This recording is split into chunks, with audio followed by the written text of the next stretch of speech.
Welcome to episode 237 of Angela Watson's Truth for Teachers. I'm your host, Angela Watson, and I'm here to speak life, encouragement, and truth into the minds and hearts of educators and get you energized for the week ahead. Today, we're talking about how to push past limiting beliefs to uncover what's truly possible in your teaching. Visit truthforteachers.com to get an easy-to-read, easy-to-share blog post version of this podcast episode, and get a sneak peek at our new Truth for Teachers Writers Collective that's launching soon. Teachers, if you're looking for engaging project-based lessons for students in K-12, I encourage you to take a look at the PBL tools and resources on Defined Learning. Defined Learning provides an online library of engaging real-world projects and inspiring career-focused videos, research resources, and more to help you create deeper learning opportunities for your students. Listeners of this podcast can get free 60-day access to all of Defined Learning's PBL resources by going to definedlearning.com/truth. That's definedlearning.com/truth. Before we jump into today's episode, can I ask a favor that I don't request on here very often? I would love for you to leave a review for the show on iTunes or wherever you get your podcasts. You can click through to do it right from your podcast player app, and there's a link in the show notes too to make it even easier. Every review helps boost visibility for Truth for Teachers, and that means it helps more educators discover it. Leaving a review is one of the fastest, easiest ways to support the show, and I am so appreciative of the folks who do so. If you have 30 seconds today, head over and leave a Truth for Teachers podcast review. In this episode, I am talking with Jay Benedith. She usually goes by Jay. She's a progressive educator and passionate equity leader in Brooklyn, New York. She spent 5 years teaching in the city and is currently a doctoral candidate. Jay's also the founder of Jay Benedith Coaching Services, through which she facilitates interactive workshops, one-on-one coaching sessions, and group coaching programs at jaybenedith.com. Like all my podcast guests this season, Jay is a writer for the Truth for Teachers Collective, and her first article is about unpacking limiting beliefs. I've brought Jay on the show to talk a little bit more about how we can do that. Listen in. So you're bringing a lot of different types of experiences to the table, and I think you're the perfect person to talk about our belief system and our limiting beliefs. So let's kick it off by talking about why educators' beliefs matter. So beliefs are the lens through which we view the world. And as educators, our repeated thoughts matter because they become the beliefs that then inform our teaching practice and our presence in the schoolhouse. And like so many teachers, I began my teaching career with high hopes and ambitions, right? I was on a mission to close the opportunity gap. However, as time went on, I began to feel overwhelmed, jaded, and a little burned out. And again, I know that a lot of teachers also experience similar feelings. And what I realize now that I didn't realize then was that these sorts of conditions are breeding grounds for limiting beliefs. And simply stated, limiting beliefs constrain us in some way.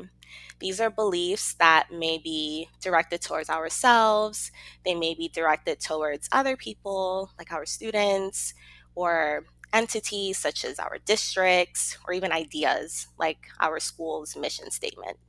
And our limiting beliefs about our students justify low expectations for academic achievement. They normalize mediocre and uninspiring instructional practices, and ultimately, they perpetuate educational inequities. I love that you started off by defining exactly what the belief is. And you define that as like repeated thoughts. Did I hear that right? Yes. That's such a fascinating way to think about it. I'm not sure I ever really thought about like what actually is a belief and how are they formed, but you're right. Like we internalize these messages from our childhood, from conditioning, from society, and we repeatedly think the same things. It begins to become true to us. Is that where you're going with this? Absolutely. So obviously having some beliefs is a good thing. That's not that that's bad, but as you said, this is like it is a ripe area for limiting beliefs. So let's talk about that. What are some examples of limiting beliefs? I think of them as creating ceilings or barriers, if you will. Mm. And they create a can't do spirit. And limiting beliefs can sound many different ways. So, two that I've heard are I don't think I can bring all students to grade level because they're just so far behind. Or students care more about social media and games than their schoolwork. And so that makes it impossible for me to keep them engaged. Another that I've heard is parents never show up to meetings and events. Why don't they care about their child's education? Um, and one that I used to hold was, well, the district only cares about test scores, so I have no choice but to teach to the test. So, to be clear, I was not immune to slipping into these sorts of problematic and pessimistic thought patterns. Luckily, I continued to catch myself. And when I did, I felt ashamed, I felt horrified, and I knew that it was time to take a hard look at the beliefs that I held. I really love where you're going with this. Okay, let's talk more about how you hit that point where you realized something needed to change. What are some strategies that you've used or that you recommend for identifying and uncovering our limiting beliefs? The moment that I realized that I needed to take a hard look at my beliefs was when I could feel in my body that when I was going to school, I felt dread and I felt helplessness, right? And so there are several strategies that I used along the way that I can recommend. So I want to start with practicing mindfulness, right? Mindfulness meditation can prime the brain to tap into the rational and aware self. And this can allow you to identify, interrupt, and rewire limiting beliefs that you may knowingly or unknowingly hold. Another strategy is to get outside perspective. So, if you have a mentor or maybe a coach at your school, ask them to help you identify and dismantle limiting beliefs.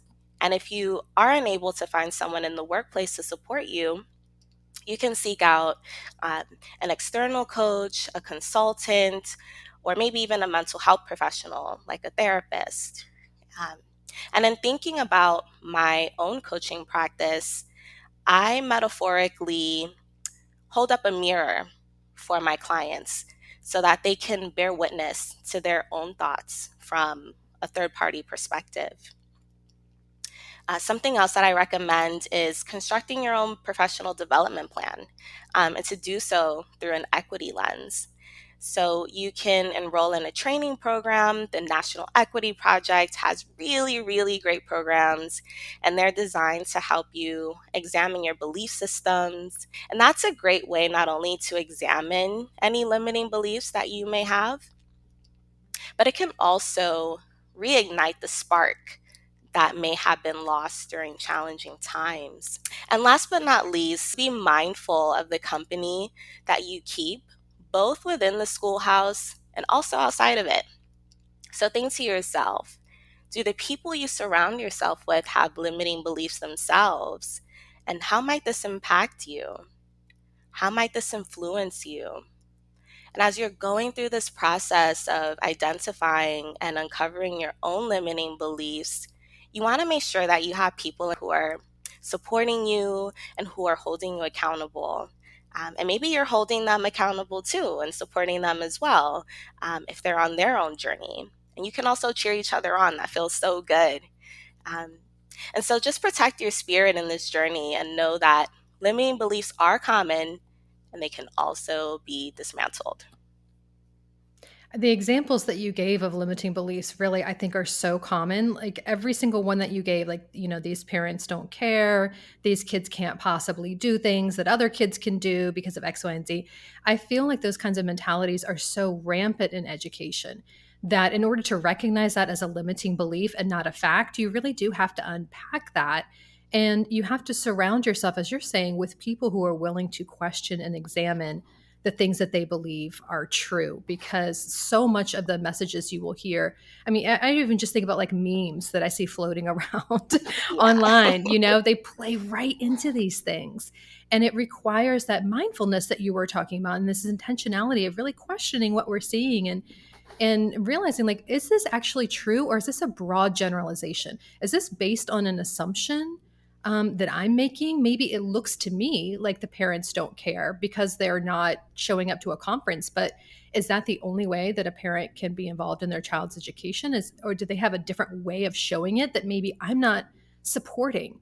And I think when you start to unpack it with curiosity rather than judgment, and that means no judgment towards yourself or towards others, but with compassionate understanding, just curiosity. Let's uncover what else could be true about this. It just feels so much lighter, don't you think? Absolutely. What do you do when your beliefs feel like facts? So when we're trying to distinguish between limiting beliefs, that are just actually true things, and figuring out, okay, what am I overgeneralizing, what am I stereotyping, what can I actually change, what can't I? How do you work through those issues? Well, this is the part where you are just thinking through the tricks of the mind. And, many teachers who operate on limiting beliefs don't know it, right? It's unintentional. And like you said, they think that they're simply, quote, stating facts, or setting boundaries, or just being realistic, right? And so, one way to spot limiting beliefs is to first consider your locus of control orientation. And this is helpful because one locus of control orientation is more conducive to limiting beliefs than the other, and you want the one that is not. Okay. So, locus of control is a continuum. And on one end, and like, let's really visualize this. So, on one end, you have people who have an external locus of control, and they believe that their life outcomes are completely out of their control and are primarily shaped by external factors.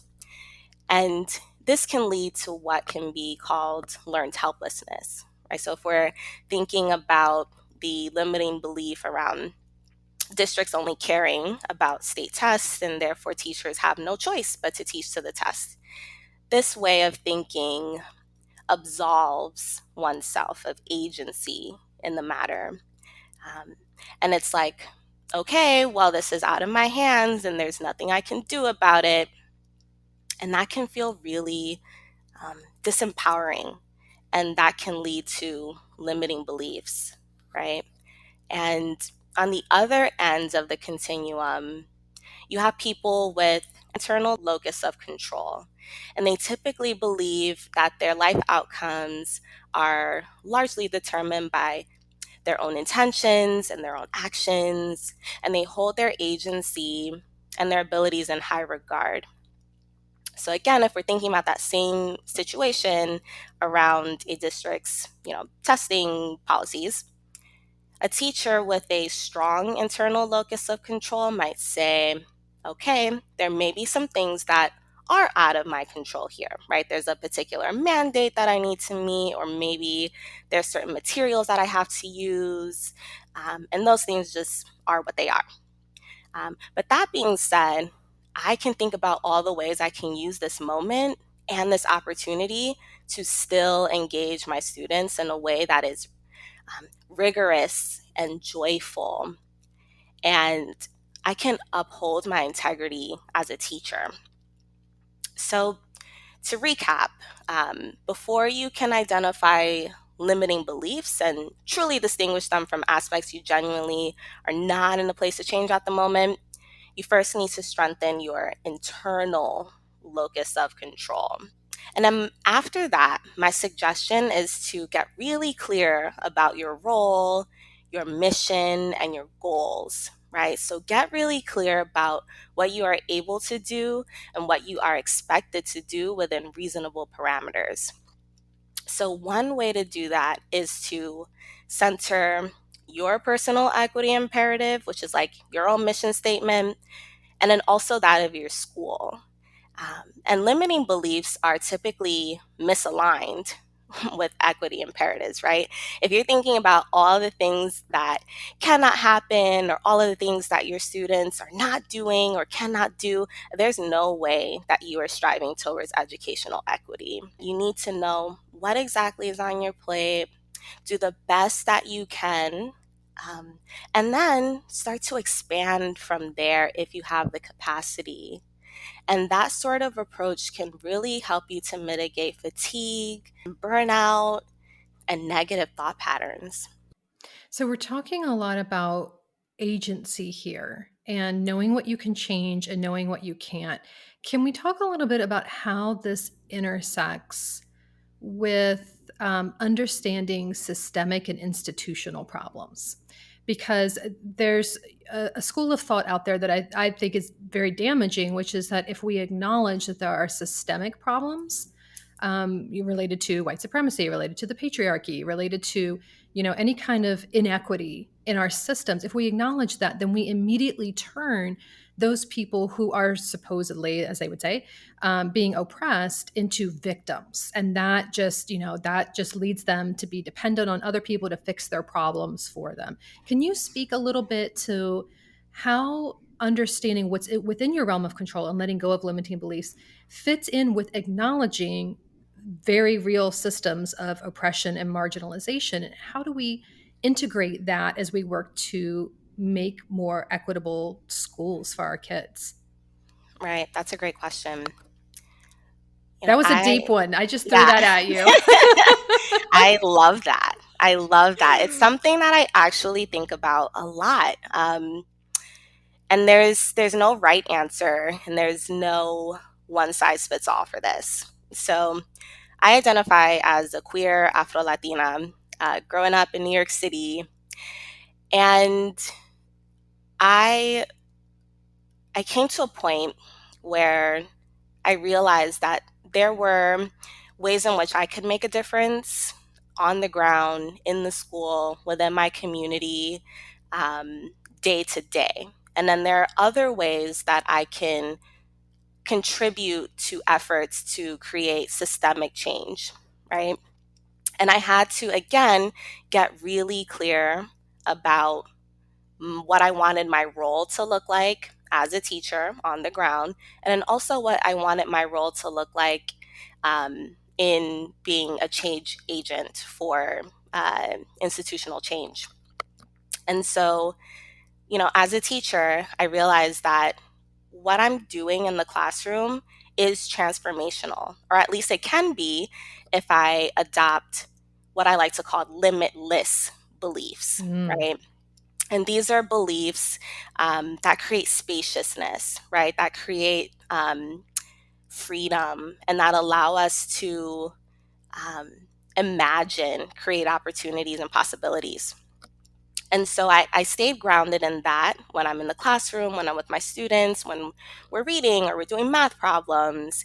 And also on the weekends, I would engage in conversations that were more political. And I did this through Teach for America. I'm a Teach for America alum. And we have a lot of programs and a lot of avenues for thinking about how we want to be change agents. And then also learning the skills to do so. So, learning how to write a policy memo, learning how to facilitate a conversation, or learning when our town halls are. And so, I just found that balance of here's what I want my role to be in the classroom, here's how I'm making change in that realm, and then also here's how I want to show up outside of the classroom. And here are some ways that I can start to make a difference at that level. That's so good. And I really resonate with everything you're saying about figuring out what your role is. I feel like that's been a big part of my own personal and professional development over this past year, especially since COVID. It's really come into focus. Like, there's a lot of stuff that I cannot change. And there's a lot of societal shifts happening that are good and some that are deeply, deeply troubling. And I've had to really think about, like, what do I want my role to be? Do I want to be the person who argues with people on the internet and Facebook comments? Like, I mean, I could, you Hmm. know, I could use my time. I have used my time like that in the past. um, but I have to really think about how can I make the greatest difference. And when I think about my role in creating a more just and compassionate world and the things that I want to be part of my legacy, I feel like I want to be amplifying the voices of people who have been marginalized and supporting their work financially and in other ways by sharing their stuff online, that sort of thing.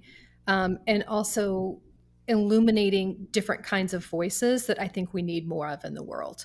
So, focusing more on creating what I want rather than resisting what I don't want. Hmm. And that, like when you talked about like limitless beliefs, that really resonates with me because I feel like that's what I'm trying to do. Like if I wait for everybody to get on board with what I think is the right thing, like we're never going to move forward. And I can stand around. I mean, I did an episode one time about the train is leaving the station. I can stand at the train Hmm. station and argue Hmm. with you all day, Hmm. or I can stay focused on my destination. And that's what I really hear from you is that you've really figured out like where you want to go, where your stops are, and you're going. And that is it's a limitless destination. Like you don't even know the end of the route yet because it hasn't been revealed to you, but it will come and you know you're heading in the right direction. Absolutely. Absolutely. I would love for you to sort of wrap up with a takeaway truth, something that you want every educator to understand about limiting beliefs, something to think about and reflect on in the week ahead. I want teachers to, understand that limiting beliefs are steps backward, right? And I think that you alluded to this too. And in this urgent moment, progress is paramount, right?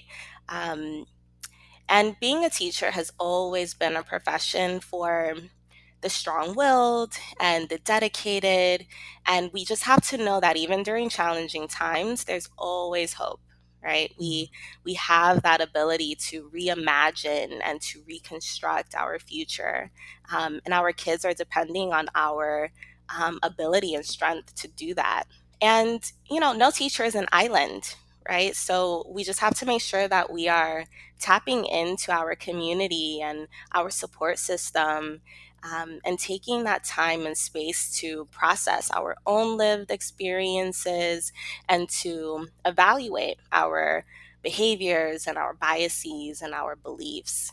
Um, because ultimately, discovering, disrupting, and dismantling our limiting beliefs and transforming them into limitless beliefs will allow us to teach towards a better tomorrow. And every child deserves that. Jay, this was so helpful. Thank you so much for sharing all of this with us. Where can folks go to learn more from you and with you? So, the best way to contact me is through my website, and that is Jay Benedith. So, the first letter of my first name and then my whole last name.com. And then once you're on my site, you'll be able to see the coaching services that I provide, as well as the workshop facilitation that I offer. And you'll also find my LinkedIn and my Instagram handle on the contact page. Okay, sounds good. Thank you, Jay. Thank you so much.